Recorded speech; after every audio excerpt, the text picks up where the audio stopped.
And just like that, I don't really know like how intense our theme song gets going there. But happy to have you all join us. Another UFAT week for those that have played along. And Jeremy, I'm just going to own it right now.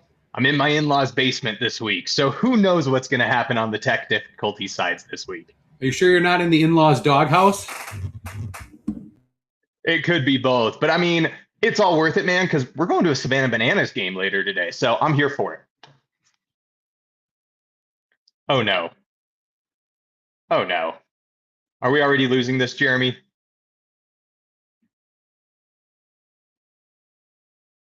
All right. Well, it might just be me because I just got a notification. Jeremy dropped out for a second. So we're going to proceed ahead as if we're not having technical difficulties. And feel free to throw anything in the chat if you guys, I thought I would be the one to drop out.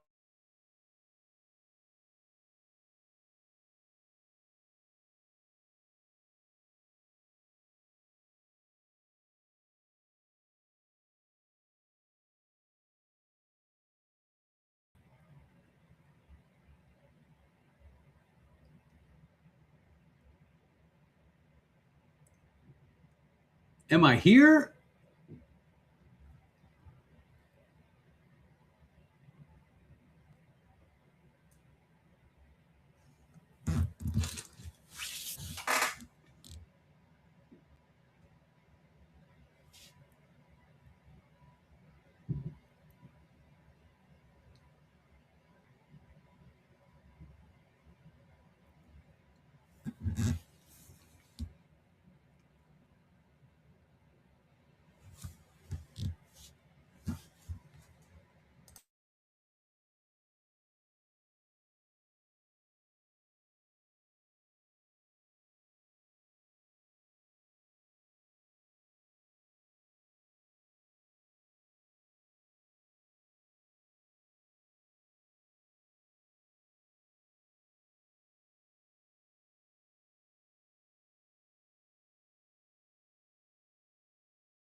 Hey, crew, I don't know what happened there. We might have lost Tyler, who can run the game.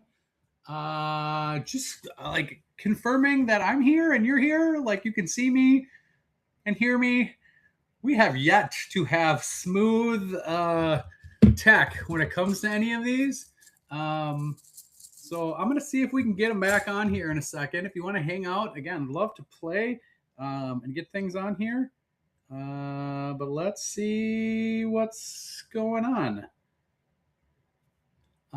So bear with us just 1 second, please. Might have to take a rain check again due to technical difficulties, but this is par for the course for us, right? Like we do our best, do all the things. Doesn't always work.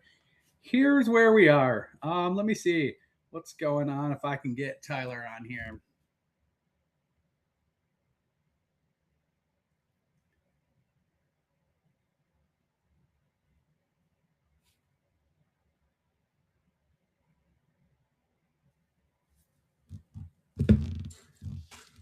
All right, we're going to give it just a few minutes, see if we can get them back on here, because we'd love to do it. Build a great game for this. Again, got our sponsors in here to give out some decent prizes too. So hope we can bring this back to life. If you want to bear with us for a couple minutes, if it doesn't happen, I'm going to apologize in advance that we will take a short hiatus again from this. Oh, I see a T. Hear me? Are you here? Hey! I am. This is already the most embarrassing thing yet ever, everyone. We thought that we could pull this off with me being remote, and apparently I have dropped the ball. So for those of you that stayed with us, the game is still live. If you guys have not already scanned the code to join in, please do so now. Also, as it appears on screen, because we're going to get started right away, Jeremy, in hopes that the internet gods don't hate us even further. I love the fact that we live stream this too. So like whoever just happened to be jumping on this and be like, what the hell are these two idiots doing? Here you go. Yeah. Welcome to Unaccountable, everyone. You now know us. You now understand our vibe and how we roll. But Jeremy, I'm without further ado going to jump into it this week. And for those of you that along the way, if for some reason we continue to have technical difficulties, we will find a way to make it right. Maybe message all of you with a bonus answer or two for the next quiz before it goes live. So, Jeremy, let's jump right in. And I'm going to start off with the softball question of the week. First question. Which of the following terms represents spreading a long-term asset expense over time? Is it deferment and allocation, deprecation and attestation, depreciation and amortization, or defenestration and apparition? You guys got 20 more seconds. Get those answers in. We got 13 players so far in today, ready to go. Wasn't that last one in Harry Potter? It is apparition. I was struggling to come up with an A. We're going to spoil the answer here, but do you know what defenestration means? I don't. It means to throw something out a window. Yeah, Who knew there was a word for that? But many of you, 8 of you getting it right off the bat for depreciation and amortization, and correct. If we look real quick at who's already jumping into the lead, Kathy Chicken Scratch are both tied for first place. And as a reminder, folks, this is a fastest fingers game for this week's theme, which is, if I can get to the next slide, you put the duh in EBITDA. Yes, we are going to be talking about our favorite D and A, depreciation and amortization. This is the duh in EBITDA. You have been warned. All questions will be around that. All right. Before we get any other technical difficulty, Jeremy, I'm going to keep rolling. Let's do it. Yeah. Question 2. If Jeremy depreciates his $600 toupee over 5 years in a straight line method, what would be his depreciation expense in year 1? Is it $60, $100, $120, or $240? Ooh, I need that toupee right there. The fluffy top mullet. Oh, I think and that's Anderson right there too. Silver Fox himself, the guy that doesn't need a toupee. Yeah, right.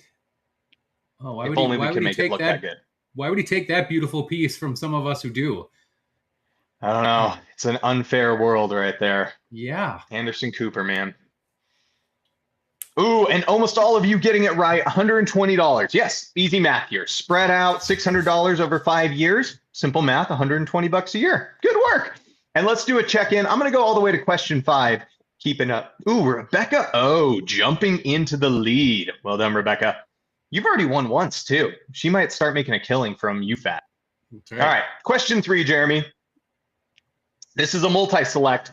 Which of the following GAAP depreciation methods is generally not allowed under IRS makers? So GAAP allows it, but you can't put this on your tax returns to the IRS.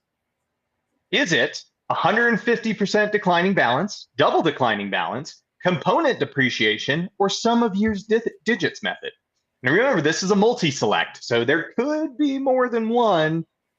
Just saying, there is more than one. I'm going to be honest. Just coming out, saying it. And us professionals that don't do taxes, I would get this wrong. And again, in the nonprofit world, we get some auditors that are like, yeah, we could depreciate this way. Why? They're not paying taxes. Just do it straight line for the love of God. And many of you getting them right, component depreciation and sum of years digits are not allowed, which is interesting because component depreciation is that like you can take each part of the car and depreciate it separately. Like the engine is this long, the seats are this long. International standards, IFRS, this is actually the norm. But here in the US, we say no. I know. Maybe that if you listen to our episode, whatever that job title is, the component managizer depreciation king, I forgot what it was, that they pull all this stuff apart. That would be it. Sammy jumping up into the lead. Ooh, and Sampa sitting in second place. All right, let's keep this party rolling. Question 4, Jeremy. Speaking of duh, which 1990s coming-of-age comedy leaned heavily on the phrase duh, as well as phrases like whatever and as if? Jeremy, was it She's All That, Clueless, Drive Me Crazy, or Can't Hardly Wait? and I hope this doesn't ruin it for somebody, but like Paul Rudd is in this. Yeah. And he looks the same age today that he looked at in the 90s when this came out. I don't know how some of the people are blessed with not being able to age. I need some of those genes. I love watching a movie at the time you had no idea they'd be big. Also, Turk from Scrubs is in it, and like I enjoy that movie all the more. Yeah. But giving you some help on screen, the first question everyone unanimously gets right. We can ask accountants about accounting. We still get a few wrong. But ask who says duh and as if. And of course, everyone getting clueless is right. Sammy maintaining her lead with Kathy and Sampa hanging out in second and third. Well, get done, gang. All right. One more question before we start jumping aside and going to no score updates. Which of the following is amortizable on a tax return, but cannot be amortized for a publicly traded company under GAAP? So public companies do an SEC. Is it lease costs, goodwill, intangible assets, or loan origination fees? And Jeremy, do you like my hint here? Yes. How do you like them apples? I love that. Oh, it's such a good movie. Oh, wow.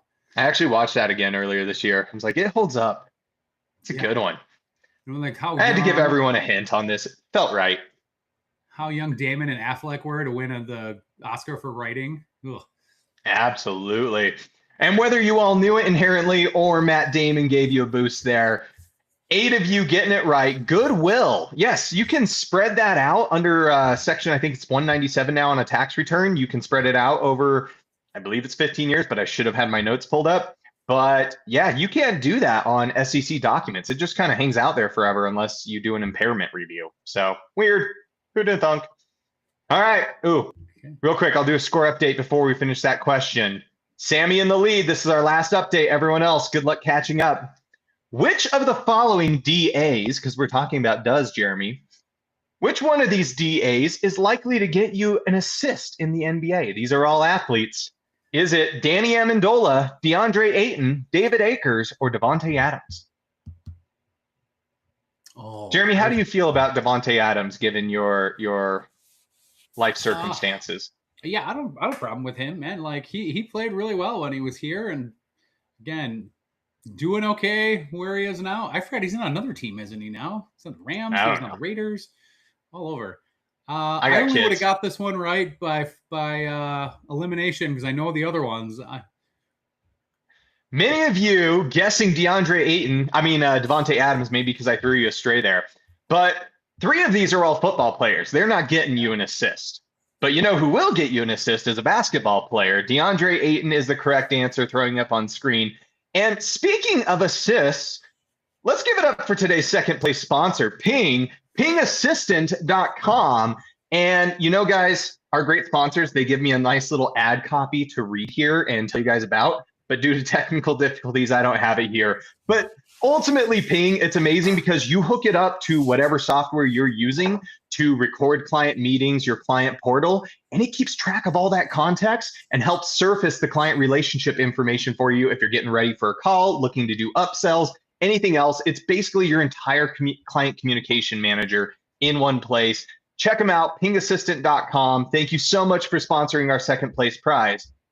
Back to the game. Love it. All right, next question. Jeremy has over $400,000 in startup costs for his new doggy daycare business. How many years can he amortize that cost over on his tax returns? Is it, it went out of order on me, 5, 10, 15, or he can't amortize that at all? This is a good question. Start. Yeah. Like it. And why a doggy daycare, Jeremy? I have a genuine love of 4-legged creatures of all shapes and sizes. So does that include me? Yes. Again, because you're probably in the doghouse right now. It's true. Being at your in-laws and screwing up the beginning of this. So there you go. I'm still terrified the internet's going to cut out again, but we'll see. 15 years. Many of you getting it right. Yes, startup costs. Now there are limitations if it's under 50,000. What you can do in like 5K. You can do immediately. But once you get over 5K, then you start having this window where eventually that 5,000 drops out. But at 400K, yeah, you have to spread out this cost over 15 years. Jeremy, what dictates a startup cost versus regular expense? Just anything that you're spending money to get the infrastructure of your business in. So, right, like filings and getting things through the IRS, even like equipment, things like that.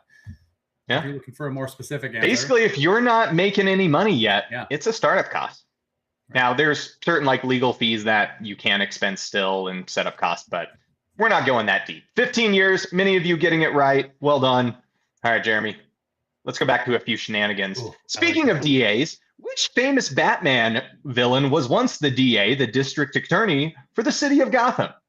Was it the Riddler, the Joker, Two-Face, or Mr. Freeze? Great question as a Batman fan. Yeah. Love this. Although the Penguin, man, up on screen there, like one of Danny DeVito's best roles. Yes. And that had to be awful preparing for that every day with the nose and the makeup and everything. Ugh. Oh, yeah. Patience to do that stuff. Ugh. You only got 3 seconds left. Although Bane got really good treatment in the last Christian Bale one. Yeah. Ooh, majority of you getting it right. Yes, Two-Face. Harvey Dent was the district attorney before he became the villain, depending on which Batman you're watching. Because, you know, there's one with Aaron Eckhart, and there's the one with, was it Tommy Lee Jones? Yep, Tommy Lee Jones. Yeah. The earlier one. All right. You only got a few questions left, everyone, to climb the leaderboard. Hoping our friend Kirsten would be here today, but she is not. But when Kirsten opens up her new shop, Pills for Your Ills, which one of these can she not bonus depreciate? Everything else is bonus depreciable except for one of these. Is it the 30,000 new company vehicle, the 867 square foot building, the 10K in shelving she spent, or a forklift, or a spoon lift, whatever lift she chooses? And given the number of pills, that forklift will be highly utilized. For those of you who don't know, our friend Kirsten, who's been on the podcast a few times, when you go to dinner with her, there's a lot of supplements. Yes. Lot of supplements. Ooh, almost all of you getting it right. Yes, the building cannot be bonus depreciated. Any assets over 15 years, yeah, we're stuck with depreciating it at its normal life cycle. You can't bonus depreciate. But forklift, machinery and equipment, vehicles, if it's a company vehicle, or even the shelving, the furniture, fixtures, and equipment, those are all getting depreciated, and they can get bonus depreciated because they're under 15 years. All right, I think I got 2 left for you, Jeremy. Right. 1 left. We're already here. That's the last one. I know, big toughie. Here it is, everyone. We're going to give you a minute to answer this. But if n equals number of years, what is the formula for double declining balance depreciation? Here you go. Cost minus salvage value over n times 2. 2 times 1 over n times cost minus accumulated depreciation. Cost minus accumulated depreciation over n times n plus 1 divided by 2. Or 2n times net book value divided by n. Believe it or not, Jeremy, 3 of these are legit formulas for doing a form of depreciation.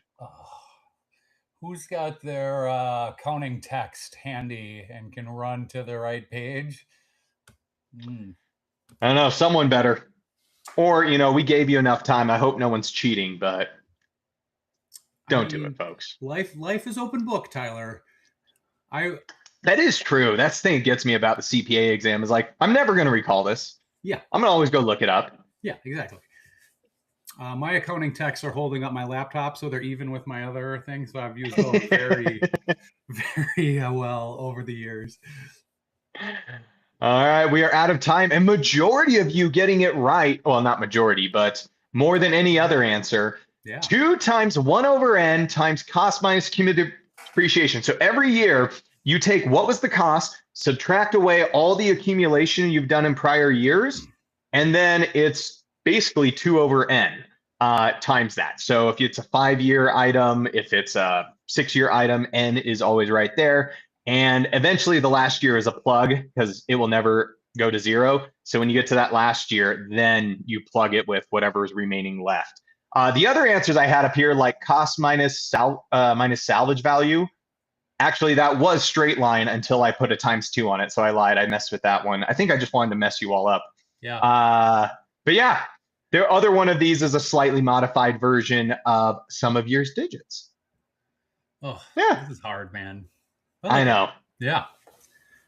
But several of you getting it right. And with that, everyone, it's now time to thank our title sponsor, Double. Thank you so much for continuing to sponsor these UFATs.